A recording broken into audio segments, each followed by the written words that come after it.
ধর্মা productions যে কেন নিজের 50% স্টেকস বিক্রি করে দিতে হয়েছিল আমি এবার বুঝতে পারছি। কারণ যখন এরকম, কী জানি সিনেমাটার নাম ছিল, নাদানিয়া, যদিও সিনেমাটার নামকরণ ভুল হয়েছে, সিনেমাটার নাম অ্যাকচুয়ালি গাধানিয়া করা উচিত ছিল, ঠিক আছে? কারণ এই সিনেমাটার কনসেপ্ট পুরো গাধার, বুঝে নাও কোথায়, ঠিক আছে? ভাই এটা কী সিনেমা হয়েছে, হ্যাঁ? খুশি কাপুর তো দুটো সিন পর পর খালি ই ই, আরে ভাই আমি সিনেমা দেখতে এসেছি, আমি কোলগেটের অ্যাডভার্টাইজমেন্ট দেখতে আসিনি। তুমি অ্যাক্টিং করো, ভালো পারফরমেন্স করো, সেটা আমি দেখতে এসেছি। ইব্রাহিম আলী খানের থেকে আমি অনেক বেটার কিছু এক্সপেক্ট করেছিলাম, কিন্তু মানে সত্যি দুজনেই ঝুলিয়ে লাট করেছে। আজকে একটা টিনেজ লাভ স্টোরি তুমি দেখাতে চাইছো, তোমার তো কালচারের সাথে বা ইন্ডিয়ার সাথে সেটা রুটেড ভাবে দেখাতে হবে।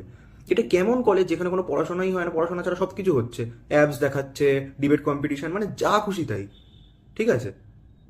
বরং সাপোর্টিং কাস্টে যারা যারা ছিল, যেমন ইব্রাহিম আলী খানের মা বাবা জুগাল হান্সরাজ আর মহিমা চৌধুরী প্লে করেছে, আর এই খুশি কাপুরের মা বাবা সুনীল শেট্টি আর মহিমা চৌধুরী প্লে করেছে, এদের কাজ বরং অনেক ভালো, এবং এদের গল্পটা যদি দেখাতো না সেটা বরং অনেক কাজের হতো। এটা কি সিনেমা বানিয়েছে ভাই! কনসেপ্ট তো পুরো ইনস্টাগ্রামের রিলস, আবার সেই একটা সিন থেকে আরেকটা সিনে ধুর করে জাম্প করে যাচ্ছে। একটা সিনকে ভালো করে বিল্ড আপ দে, তারপরে নেক্সট সিনে যা।